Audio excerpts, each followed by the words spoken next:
오늘 8월 첫 주일은 앞서 말씀드렸던 것처럼 우리 서울노예와 일본 동경교구 북지부회가 서로 협의해서 첫 주일에 동아시아 평화를 위해서 기도하는 주일입니다. 지금은 한일 두 나라 사이에 전쟁이 벌어져 있지요. 경제 갈등, 무역 제재 등의 이런 말로 설명하기에는 이미 갈등의 폭과 깊이가 굉장히 넓고 깊습니다. 우리 일본 지금 현재 상황은 과거와 같은 그 굴종의 삶을 살 것인지 아니면 자주의 삶을 살게 될 것인지에 대한 선택의 기로에 서 있는 것 같습니다. 일본 정부는 우리들에게 굴복을 요구하고 있습니다. 그러나 결코 과거와 같은 그런 굴복하지 않겠다라고 하는 게 국민들의 결기이고 현 정부의 결심으로 보여집니다. 무엇보다 경제를 무기로 해서 전쟁이 시작되고 있는 이 상황에서 우리 사회를 돌아보면 일본을 돌아보고 그러면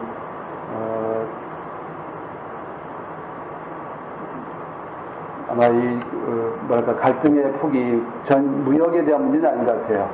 일본에서도 한국에 대한 제재를 찬성하는 폭이 70%를 넘어가고 있고 곳곳에서 혐오하는 발언들이 일어나고 있는 걸 보면 쉽지 않은 대목인 것 같습니다. 이렇게 교회가 서로 나서서 서로 평화와 그리고 서로 화해를 위해서 노력하고 있지만 아직 성과는 크지 않은 것 같습니다. 지난 5월 달에 제가 NCC 한국, NCC 일본하고 한일교회 협의회차 가면서 그런 이야기를 참석자들끼리 이번에 가서 혐한 시위대를 마주치면 어떻게 될까? 전철 타고 갈 때 우리가 한국 사람이라고 한 이유만으로 혐오 발언을 헤이트 스피치를 겪게 되면 어떻게 될까? 이런 이제 우려를 했는데 다행스럽게 그런 일은 없었습니다만 일본에 살고 있는 한국인들의 경험으로 보면 그런 게 수시로 겪고 있다라고 합니다. 아무튼 시민들 사이에서 여전히 그런 두 나라 사이의 갈등의 그 폭들이 치유되지 않고 여전히 깊은 것 같습니다. 엊그제 그 극장에서 주된 전쟁의 장소 주전장이라고 하는 일본계 미국 사람이 만든 다큐멘터리를 봤습니다. 그 영화였는데 여러분들도 기회 있으면 한번 보시길 바랍니다. 얼마나 극우적인 생각들이 뿌리 깊게 퍼져 있고 또 과거 역사에 대해서 가르치지 않은 그 결과가 어떠한가를 우리가 이제 보게 됩니다. 과거를 반복하지 않고자 하는 두 나라의 노력과 또 교회들의 노력이 필요한 때가 아닌가 싶습니다.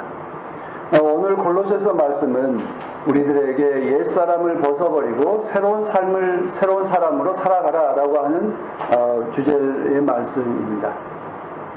특별히 우리 그리스도인들의 삶의 중심이 어디인가? 여러분들의 삶의 중심은 어디에 두고 살아가고 있습니까? 골로새서의 본문을 1장부터 끝까지 읽어보면 반복되는 말들이 있습니다. 그리스도 안에서, 그리스도와 함께, 그리스도를 통하여, 그리스도를 향하여 라고 하는 말들입니다. 그리스도 안에 그리스도와 함께 그리스도를 통하여 그리스도를 향하여 살아가는 삶을 살아갑시다 라고 하는 말이에요. 우리는 우리의 생각을 사로잡고 있는 게 어떤 것이죠? 우리 어떤 장래에 대한 희망, 지금 이제 호세아서나 또 우리 누가복음에 나온 것처럼 어떤 탐욕 안에서 우리의 욕심과 함께 또 재물과 함께 또 재물을 통하여 재물을 향하여 살아가는 삶을 살아가는 것입니다. 그래서 그런 삶을 살아가게 된다면 호세아에서 말씀하는 것처럼 결국 하나님을 등지는 삶을 살게 될 것이다 라고 하는 것이 오늘 새 복음의 그 본 말씀들이 가르치고 있습니다. 그러나 골로새서에 통해서 우리들에게 분명하게 말씀하는 건 그리스도를 중심으로 살아가는 삶이 즉 정말 우리에게 가장 소중하고 하나님께서 기뻐하고 우리의 그 가치 있는 삶이다라고 하는 것입니다. 우리 자신을 돌아보면 겉으로 드러난 삶과 드러나지 않는 우리 내면의 삶이 분리되어 있는 것을 종종 발견하게 됩니다. 오늘 골로새서 2장 3장 2절에서 4절 말씀을 보시면 여러분은 땅에 있는 것들을 생각하지 말고 위에 있는 것들을 생각하십시오. 왜냐하면 여러분은 이미 죽었기 때문입니다. 여러분의 생명은 그리스도와 함께 그리스도 안에 감추어져 있기 때문입니다. 여러분의 생명이신 그리스도께서 나타나실 때에 여러분도 그분과 함께 영광에 쌓여 나타날 것입니다. 이 짧은 이 구절 안에서도 그리스도와 함께 살아가는 삶에 대한 이야기를 반복하고 있고 우리는 그리스도와 이미 함께 죽었고 그리스도와 함께 나타나게 될 것이다 라고 하는 말씀입니다. 그래서 오늘 우리 그 3절 앞에 왜냐하면이라고 하는 단어가 우리 번역에는 빠져 있어요. 근데 이제 위에 있는 것들을 생각하십시오. 왜냐하면 우리는 이미 죽었기 때문입니다. 그리스도와 함께 죽었기 때문입니다 라고 하는 말씀입니다. 세례를 우리가 세례를 받을 때 우리는 그리스도와 함께 죽었고 또 그리스도와 함께 부활하고 그리스도와 함께 살겠습니다라고 하는 다짐을 하고자 우리 세례를 받습니다. 그래서 오늘 이 골로새서의 말씀처럼 우리는 이미 그리스도와 함께 죽었습니다. 그리스도와 이미 함께 죽은 우리가 그리스도와 함께 나타날 때까지 우리는 어떤 삶을 살 것인가 하는 대목입니다. 그러면 우리는 이미 죽은 목숨으로 우리에게 주시는 그 우리의 생명은 어디에 있느냐면 하나님 안에 감추어져 있습니다. 숨겨져 있습니다. 드러나지 않고 있습니다. 드러난 건 뭐냐? 남자냐 여자냐 그리스인이냐 유대인이냐 종이냐 자유인이냐 뭐 야만인이냐 스구디아인이냐 뭐 이렇게 우리의 드러나 있는 것은 이런 모습들입니다. 그런데 우리의 본질은 그리스도입니다라고 하는 것, 하나님의 자녀다라고 하는 것은 감추어져서 보이지 않고 있다는 것입니다. 그래서 그 숨겨져 있는 것을 깨닫게 하는 것이 오늘 예배 드리는 것이고 또 말씀을 읽는 것입니다. 그래서 나중에 그리스도와 함께 영광 중에 나타날 것이다 라고 하는 이 말씀을 우리가 기억해야 합니다. 그럼 그리스도와 함께 살아가는 삶에 대해서는 그러니까 그리스도와 함께 죽은 그리스도와 함께 살기 이전의 모습이 옛사람이죠. 그래서 탐욕과 또 정욕과 음탕과 분노와 이런 것 속에 살아가지만 그리스도와 함께 살아가는 새 사람은 그런 걸 모두 다 버리고 하나님의 말씀 중심으로 살아가게 된다는 것입니다. 우리의 본질이 뭐냐? 겉으로 드러난 것은 말씀드린 것처럼 남자냐 여자냐 종이냐 자유인이냐 부자냐 가난한 자냐 많이 배운 자냐 못 배운 자냐이겠지만 우리의 본질은 하나님의 자녀입니다. 신의 자녀입니다. 거룩한 자입니다 라고 하는 말씀입니다. 그리스도 안에 감추어져 있고 하나님 안에 감추어져 있는 우리의 본질을 되찾으려고 하는 회복하고자 하는 우리의 모습이 우리의 노력이 필요한 때입니다.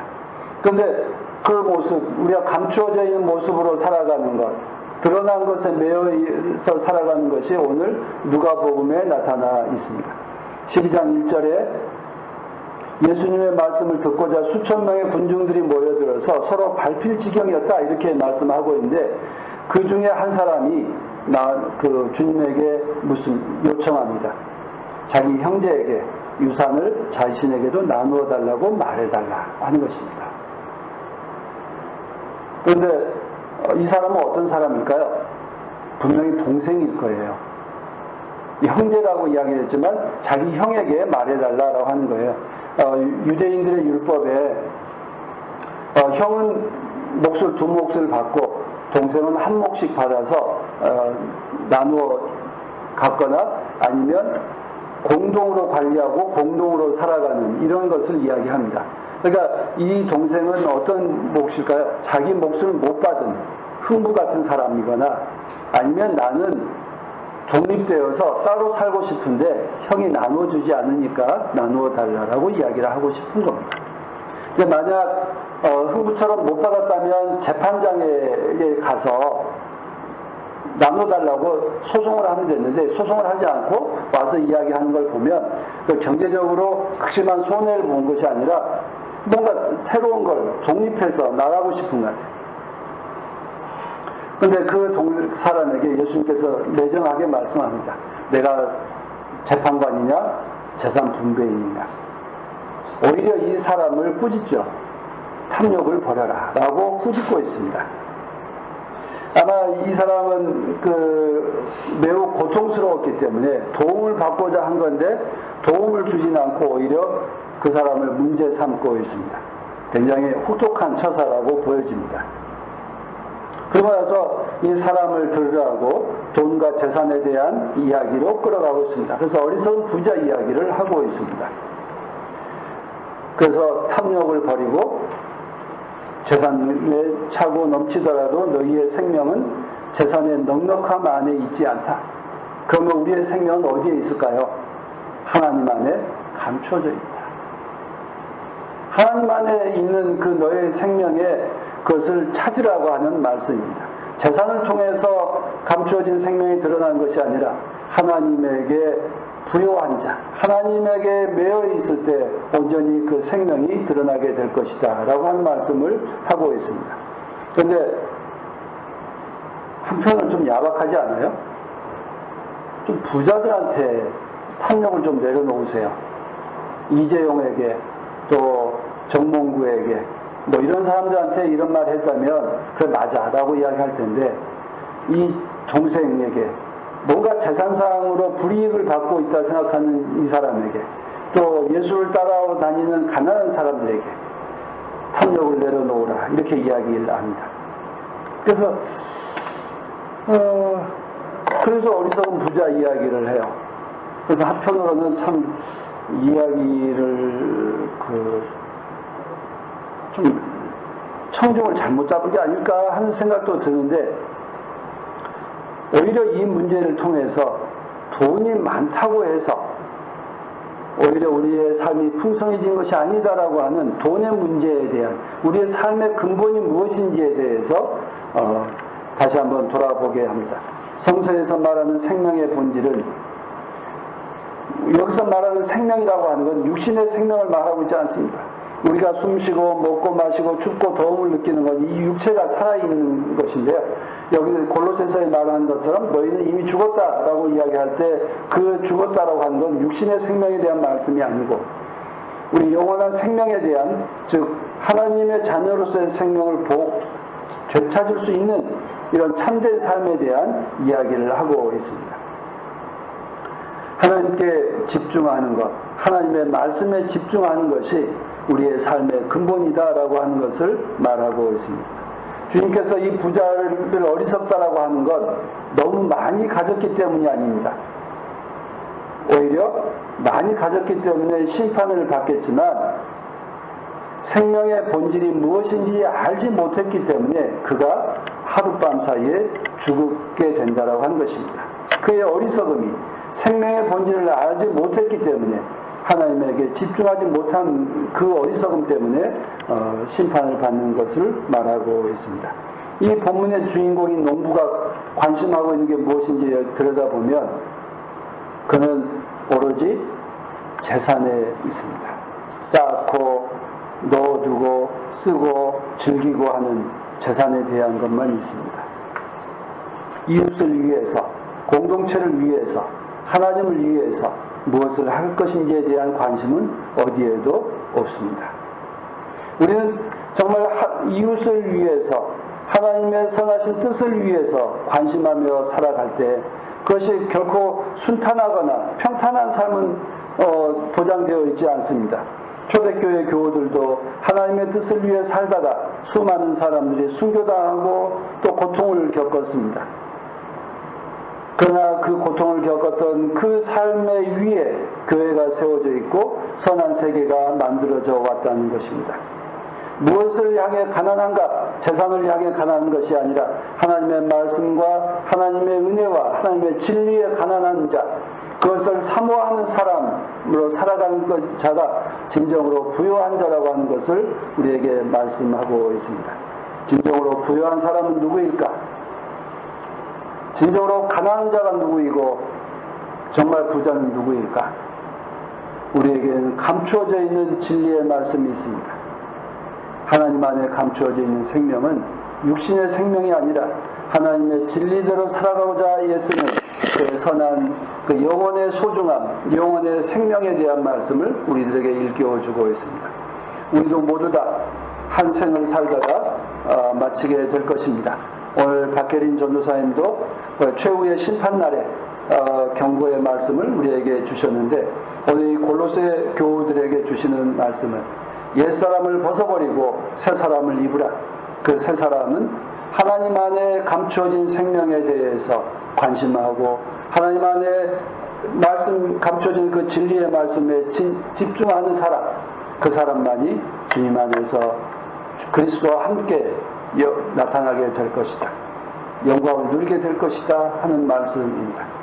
그리스도 안에서 그리스도와 함께 그리스도를 통하여 그리스도를 향해 살아가는 자, 이 사람이야말로 진정한 그리스도인이요 하나님의 참된 자녀다라고 하는 이 진리의 말씀을 듣고 우리가 어떤 상황이 되든지 늘 주님을 향해 살아가는 그런 거룩한 주의 백성이 되기를 간절히 소망합니다.